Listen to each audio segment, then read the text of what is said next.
This is Alcatraz Island, the Rock, home to America's most infamous prison. It long stood as a symbol of confinement and inescapable fate. But it's also a place of radical change. The site of perhaps the most important event in modern Native American history. More than a protest, it was a catalyst that helped bring the relationship between the American government and Native nations into a brand new era. One that we're still feeling the effects of today. Hi, I'm Jim, and welcome to Crash Course Native American History. In previous episodes, we covered a lot of friction between the US government and Native American peoples.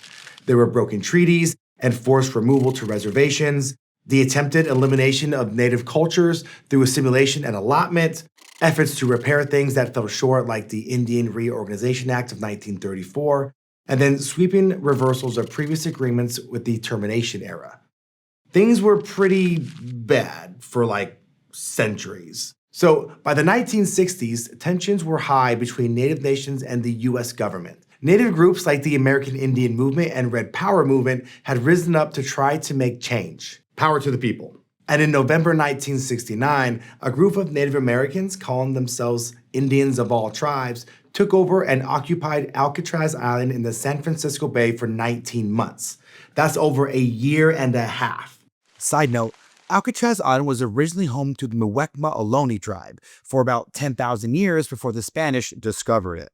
Richard Oakes, one of the group's leaders, said in a statement, "The choice now lies with the leaders of the American government to use violence upon us, as before, to remove us from our Great Spirit's land, or to institute a real change in its dealing with the American Indian." Basically, the ball is in your court. And here's the thing, it worked. A year after the occupation began, then President Richard Nixon announced plans for a sweeping new policy for dealing with Native nations. One that would return power to tribal authorities and reaffirm Native sovereignty. It was time to enter our self-determination era. This period, which began in the late 60s and continues to this day, is defined by Native American activism. Activism pushing for the honoring of previous treaties, more autonomy over how we're governed, and more control over resources on tribal lands. In other words, activism pushing for the ability to self-determine. Solid name. But before we dive into the good and bad of this new era of federal Indian policy, let's zoom out a little. For decades, the US government had entrusted itself with the welfare of Native nations, a relationship that was established by treaties and policies and reinforced by Supreme Court cases. The bulk of that trust relationship was maintained by the Bureau of Indian Affairs, or BIA. But many Native nations had never stopped fighting for their inherent right to self-govern. And while protest movements like the occupation of Alcatraz helped to finally push policy forward, self-determination had been a goal of many tribal leaders for years.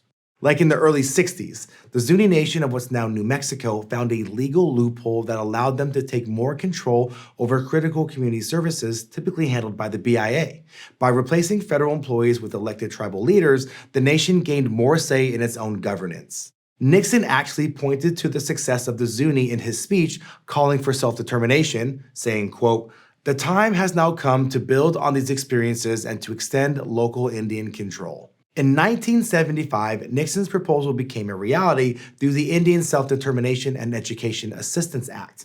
And as of 2024, self-determination remains the driving policy behind US tribal relations. We determine ourselves, thank you very much. But what does this actually mean for Native Americans? Basically, self-determination allows Native nations more control over social services like schools, first responders, and healthcare clinics. The federal government still maintains oversight, and the process is convoluted to say the least, but it's no longer fully in charge of these essential parts of tribal communities.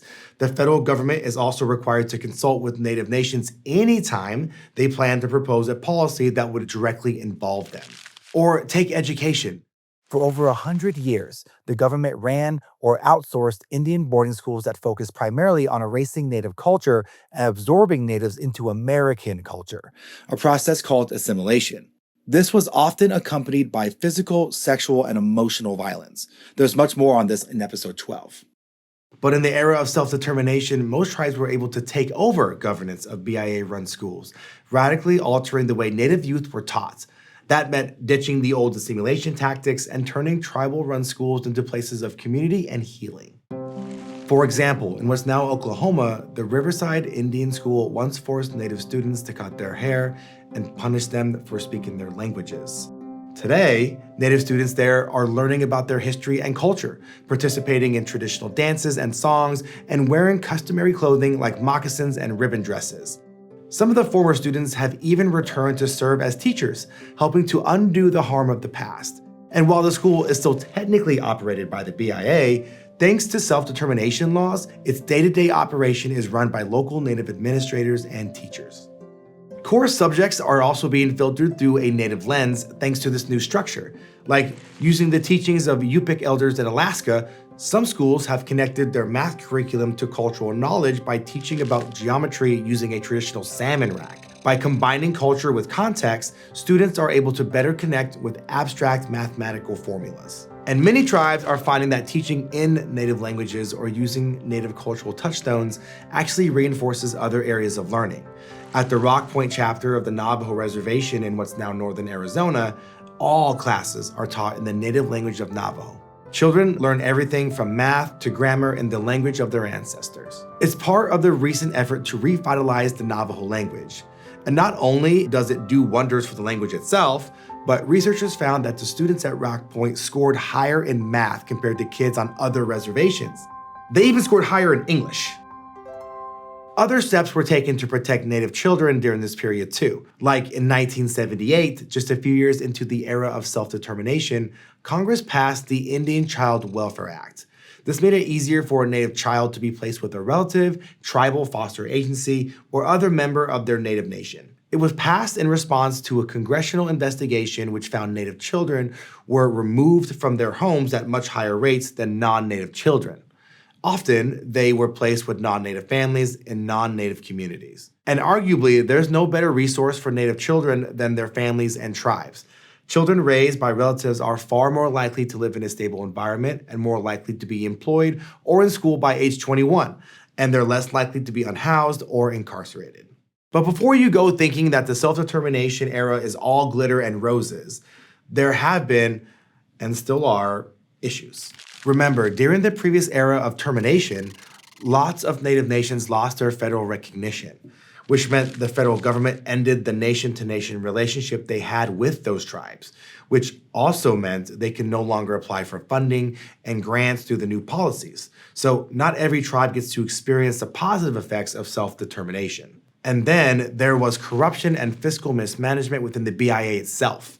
In the 1980s, George H.W. Bush's administration organized the Special Committee to investigate American Indian affairs. And in 1989, it released a report that found, quote, fraud, corruption, and mismanagement were pervasive within the BIA, as well as within tribal governments themselves. In the intervening years, Congress passed a number of amendments to the original Indian self-determination law designed to address some of these issues. Passed in 1988, one amendment further protected the ability of tribes to contract and manage federal programs for themselves and to use funds as they deem necessary.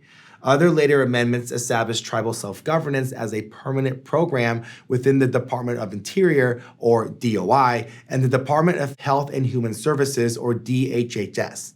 These amendments gave tribal leaders more oversight in the way funds were actually being spent on tribal programs, which is what they should have had all along. So that brings us to today.